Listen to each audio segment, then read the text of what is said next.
Hello everyone, Namaste, Vanakkam, and Salamat Pagi to every comrade who are present in this conference.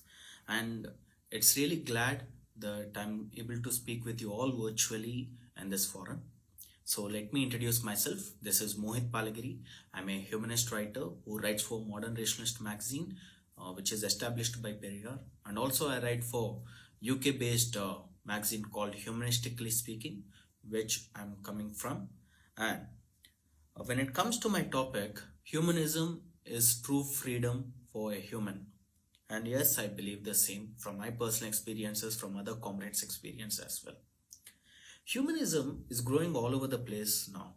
Like the countries which were built on the foundation of church, when the countries were had a past, a dark past of killing many scientists or many great thinkers who opposed the clergy and other authorities, are turning towards non-religious now. And the populations of UK and Sweden have outnumbered of outnumber the Christians and other faith believers, and they are having high number of religious people now, non-religious people now. And why this humanism is true freedom? Because it believes on moral autonomy. You don't need any scriptures, you don't need any political leader, you don't need any priest who needs to tell you that what is right or what is wrong. It all depends upon you, that you can take your own decisions, and you can take your own judgment based upon your morals, until and unless it must not harm others. So this is something which a humanist can have, and humanism gives one opportunity to break away from authority, like unknown authority which is controlling you.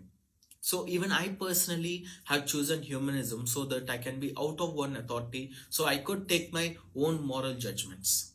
So, and this is how we can learn from it. And also, happiness is your goal in humanism. Like one of the founding humanists or ancient humanists from ancient Greece called Epicurus, he mentioned that the life goal should be happiness and pleasure. It must not be any kind of pain and all. And also, pain and happiness is a part of life. Even he mentioned it. But he mentioned that work towards your happiness, work towards your own pleasure. Because at now, the religious scriptures or the religious leaders or any spiritual gurus, they mention us, don't be happy, or don't do this, work hard, or just spend all your life at now as hell, and then you can enjoy your life at heaven.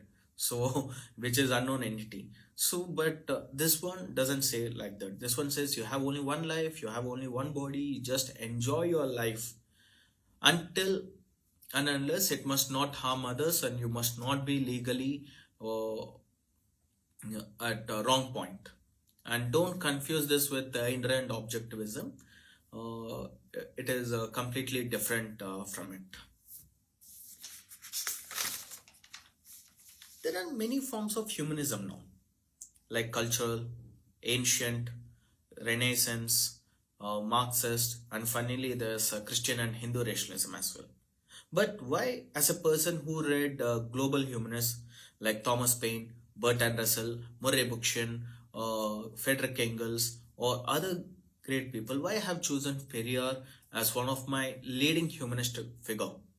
Because many think Periyar is just bound towards Tamil Nadu or South India. But why I have got attracted to him? Well, it comes with first with intersectionality. It could be a new term, but I guess some of my audience might have heard about it because it was termed by Kimberley Crenshaw in the years of 1989 or 1991 in her essays. It means that discrimination exists in every sphere of the society, such as gender, class, religion, or race, or any other thing. And the same thing was said by Periyar, like in a passive way during 1920s or 1930s, that the oppression exists in every form of way. In like where the low caste get oppressed, the women get oppressed, or South Indians get oppressed by the North Indian politicians, or anywhere the oppression is being existing. So even he himself said, oppression is my only enemy. So he fought for Hindu people rights for Vaiko movement. He fought for workers' right in Nagapatnam strike issue. He fought for um, women's right in his whole lifetime, from change reforms in marriage to reforms in the shutting down the toady tappers and all.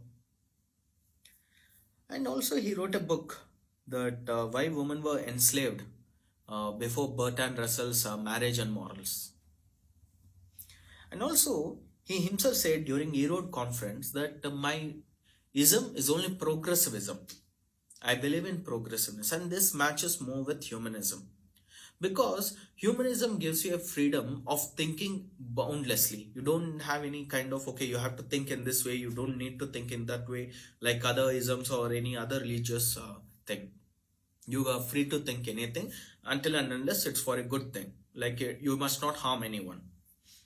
So uh, Periyar had changed his stance for better during years in some topics or in some areas. So you could see the same pattern in Gautam Buddha, and you can see the same pattern in Bertrand Russell as well, where Bertrand Russell had changed his views before USSR formation and after USSR formation.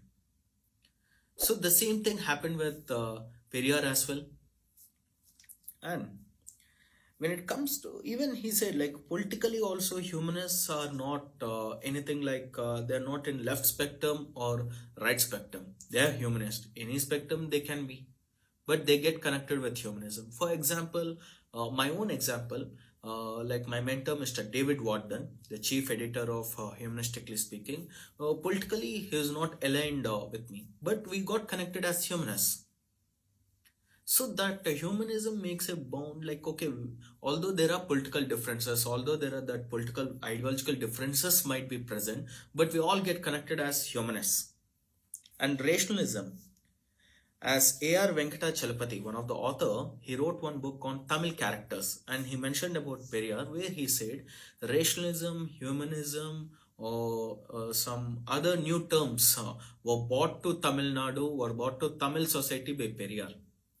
Even it is same with the Malaya Peninsula, where you all are present now, like Malaysia and Singapore, that you could see that even he used to visit Malaysia, and he used to emphasize on all these isms in a very great way.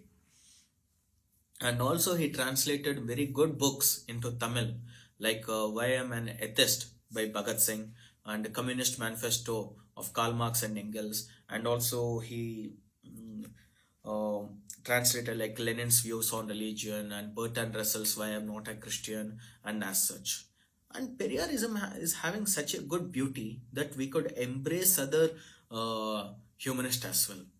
We don't say that our Periyar is great or our Maniamma is great, nothing as such. We could go with others and we could praise others, because the common point is that we fought against oppression, like anyone.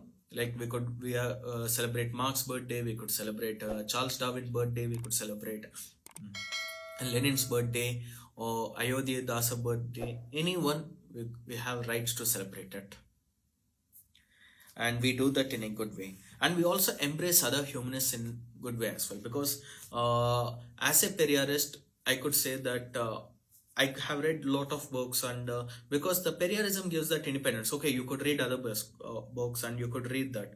And same with humanism as well. Humanism says that don't stick with only few books, go with all the books. So this is how I can do. So my friends, this is end of my speech. So read many books, as many books as possible, and expand your horizons and know more about humanism. So start with this book called Stephen Law Humanism, a very short introduction, which is published by Oxford University. Read this, and then you can read anything. You can read Thomas Paine, you can read Karl Marx, you can read Bertrand Russell, you can read Murray Bookchin, all upon you. But start reading and expand your horizon. And it's really great that the organization is conducting these kind of shows, and I could say it's my um, privilege to talk to you people, and I hope all other speakers would you would listen to other speakers as well. Thank you and Nandri.